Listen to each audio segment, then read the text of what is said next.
আজকে আমাদের ঈদ যাত্রার শেষ দিন, অর্থাৎ অগ্রিম টিকিট বিক্রি যে করেছিলাম আমরা ৯ তারিখে, আজকে শেষ যাত্রা ছিল।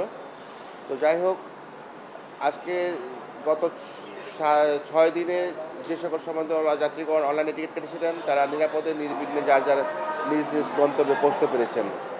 আর আজকে সকাল থেকে এখনও পর্যন্ত যে সকল ট্রেন ছেড়ে গিয়েছে সবগুলো ট্রেনই যথাসময়ে যথা নিয়মে ছেড়ে গিয়েছে।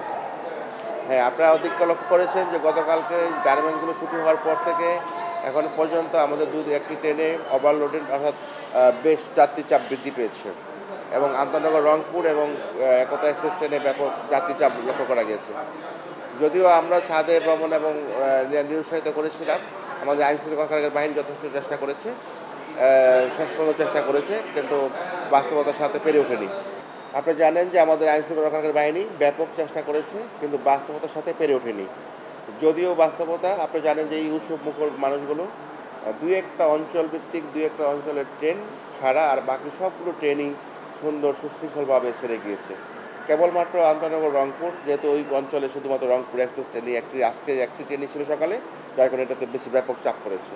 এবং আরেকটা বিষয় হলো পঞ্চগড় অভিমুখী একতা এক্সপ্রেস ট্রেনে, এই ট্রেনটিতেও ব্যাপক চাপ পড়েছে। আমাদের আইনশৃঙ্খলা বাহিনী, আমাদের নিরাপত্তা বাহিনী, সবাই জিআরপি পুলিশ চেষ্টা করেছে। ওই যে বললাম যে বাস্তবতার সাথে পেরে ওঠেনি। তবুও আমরা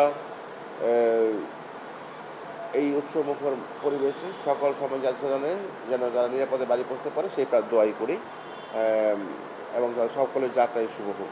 আর আপনার যারা আরেকটি বিষয় রয়েছে, সেটা আজকে যদি চাঁদ দেখা যায় তাহলে আগামীকালকে কোনো ট্রেনের টিকিট বিক্রি হবে না। আজকে যদি চাঁদ দেখা না যায়, আজকে চাঁদ দেখা ঘোষণা আসার সাথে সাথেই যদি চাঁদ দেখা না যায় তাহলে আগামীকাল 10 তারিখে টিকিট ওপেন হবে।